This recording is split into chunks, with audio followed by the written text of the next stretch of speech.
ပရိသတ်များအားလုံးပဲမင်္ဂလာခင်ဗျOne Championship ကတော့1173ရဲ့ main event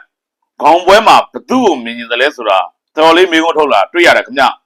အခုရပိုင်းထဲမှာ1ဟာအဲ့မေးခွန်းကိုတည်တာ2ကြိမ်လောက်ရှိပြီအထူးဖြင့်ပေါ့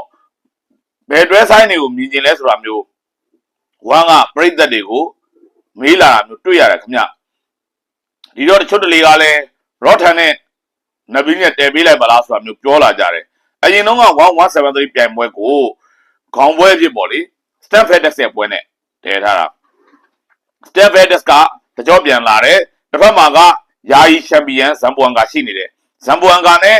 Stamp နဲ့ကိုပေါင်းစည်းရွှေကပတ်လူပွဲထိုးခိုင်းထားတာခင်ဗျဒါပေမဲ့အဲ့ပွဲစဉ်ကမထင်မဖက်နဲ့ Stanford Desk က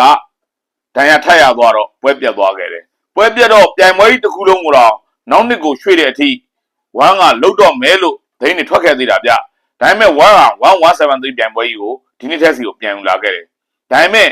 အမေရိကန်ပြည်အောင်စုမှာအစောပိုင်းကကျင်းပလို့ရွေးထားတဲ့1173ဟာအခုတော့နေရာပါပြောင်းလိုက်တယ်ဂျပန်နိုင်ငံတိုကျိုမြို့ကိုရောက်ရှိလာတယ်ကြည့်ရတာ1ဟာဂျပန်ဈေးကွက်ကိုတော်လေးသဘောကျနေတဲ့ပုံရတယ်ခင်ဗျအမေရိကန်ပြည်အောင်စုမှာ1 Championship ကဈေးကွက်ဝေစုရဖို့ကြိုးစားနေပေမဲ့အခုထိတော့မအောင်မြင်သေးဘူးပေါ့လေဂျပန်မှာကတော့သူတို့အတိုင်းအတာတည်းအောင်မြင်သွားခဲ့ပြီ1172ပြိုင်ပွဲကြီးမှာ Rotan နဲ့ Takeru ကိုခေါင်းပွဲတည်တယ်ပြီးတော့ Nari နဲ့တာဝန်ရှိုင်းနဲ့ကိုတည်ပြီးတော့ဂျပန်နဲ့ထိုင်းပေါ့လေအဲ့လိုပေးတွေ့တဲ့ပွဲတွေများခဲ့တယ်အဲ့မှာရင်တော်တော်လေးကိုဂျပန်ပြည်သက်တွေရဲ့စိတ်ဝင်စားမှုကို1ကပိုင်ဆိုင်ရရှိသွားခဲ့တယ်ခင်ဗျဒီတော့ဒီချိန်မှာလဲသူက main event ကိုဂျပန်မှာဂျပန်ပြည်သက်တွေစိတ်ဝင်စားလောက်မဲ့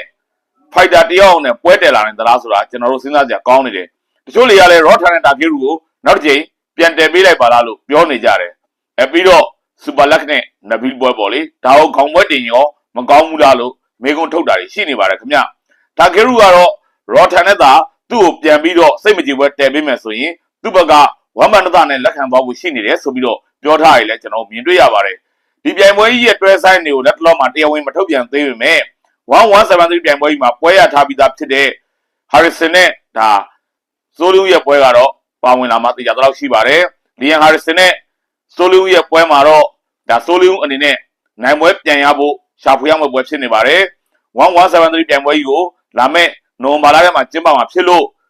ဘယ်တွဲဆိုင်ကို main event ဖြစ်ပြည်သက်တွေကမြင်နေတယ်လဲဆိုတာ1ကတော့မေးခွန်းမေးနေပါပြီ